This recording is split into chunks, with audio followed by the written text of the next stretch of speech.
देउता हामी भनेको एउटै रहेछ कि खोइ हामी देउता यस्तै यस्तै गरेर सरिपरि हिँड्ने रहेछ। हिँड्दा के गर्दा हामीले चाहिँ देउताको छोरी ल्याएछ। देउताको छोरी ल्याएर अब राख्यो नि, राखेपछि अब ससुरा र ज्वाइँ अब एक दिन ससुराले भने ज्वाइँ सिकार खेल्न जानुपर्छ है, ज्वाइँले हुन्छ अनि ल जाउँ भनेर चाहिँ सिकार खेल्न गएछ। जाँदाखेरि अब सिकार त मार्यो, अब ससुराले त सिकार त मारेर बाँडफाँड गरेछ अरे कि। बाँडफाँड गर्दाखेरि ज्वाइँलाई चाहिँ एउटा फिला मात्रै दिएछ ज्वाइँलाई। ज्वाइँ धेरै रिसाएछ अरे, जब एउटा फिला मात्रै दियो मलाई ससुराले भनेर रिसाएर कानमा हालेर सिउरेर त्यो फिला कानमा सिउरेर ल्याएछ अरे। अब ससुरालाई पनि छोडेर हिँडेछ अरे। हामी मान्छेको जात भनेको त्यस्तो त्यसलाई पनि छोडेर चाहिँ नि हिँडेर आएर अब आएर बुढी भनौँ न अथवा देउताको छोरी चाहिँ भित्र चामल केलाइरहेको रहेछ नाङ्गोमा केलाइरहेको रहेछ अरे।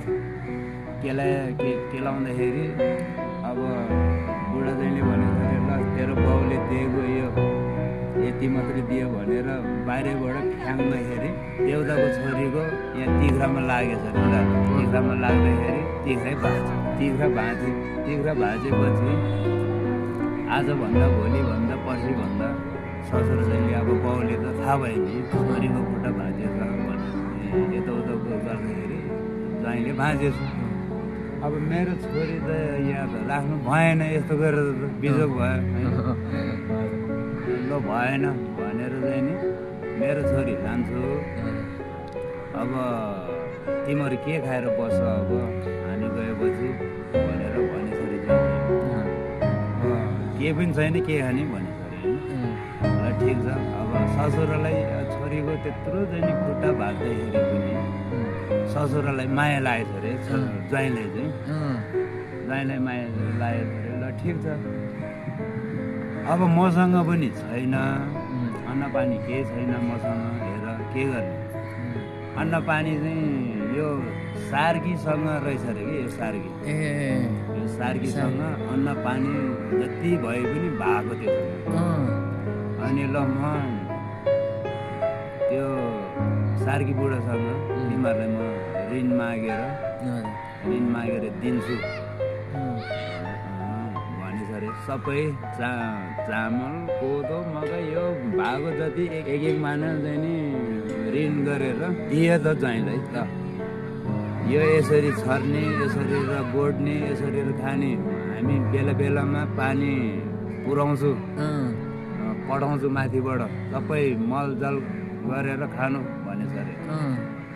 अनि हुन्छ भनेर अब छोरी चाहिँ लगेर गयो उसले होइन।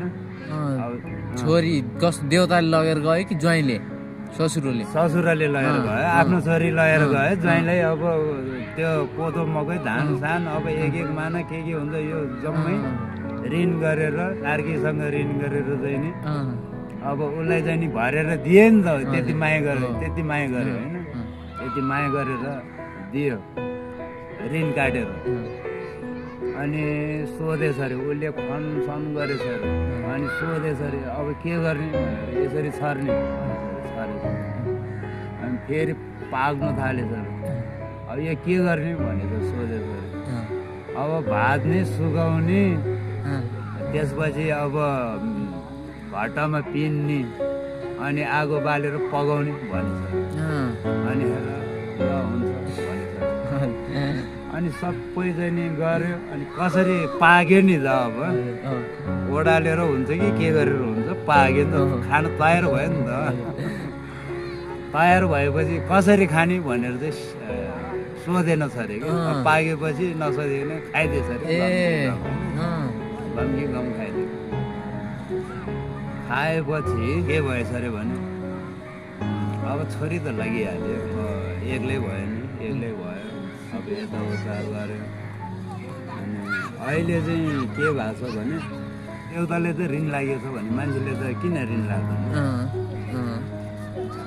अहिले यो चाहिँ कस्तो छ भने चैत वैशाखमा हावा हुरी आउँछ नि मकै भाज्ने कोदो ढाल्ने होइन यो बाढी जाने पहिरो जाने गर्छ नि त्यो चाहिँ कस्तो भने यो रिन्डीको सार्गीलाई चिनुलाई यो चाहिँ बटुलेर ऋण मात्रै दिएको हो कि ऋण मात्रै दिएको हो अब यो त विश्वासै छ नि त अनि यो चाहिँ नि मान्छेले यो मेरो मकै ढाल्यो हावाले भन्छ पहिरो गयो भन्छ यो किन भने किन गएको कसैले पनि यो थाहा छैन थाहा हुनेलाई थाहा छ थाहा नहुनेले थाहा छैन अनि उसले चाहिँ अलिअलि सबैको निकालेर उसले ब्याज मात्रै तिरेको छ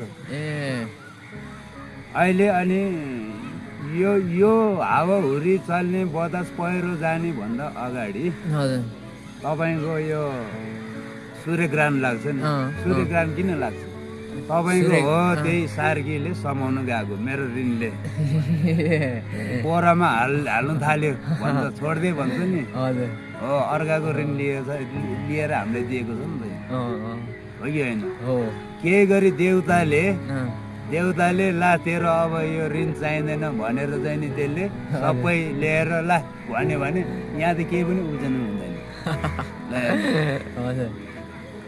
अहिले सूर्यग्रहण लाग्यो भने छुको खानु हुँदैन भन्छ आखिरी त्यही सार्गीले हामीलाई ऋण दिएको हो यो हाम्रो कहानी चाहिँ गाउँघरमा चाहिँ बजुले यस्तो हो है बजुले भन्नुभएको बजुले हामी मकै केलाउँदाखेरि राति मकै केलाउँछ नि केलाउँदाखेरि यस्तो हो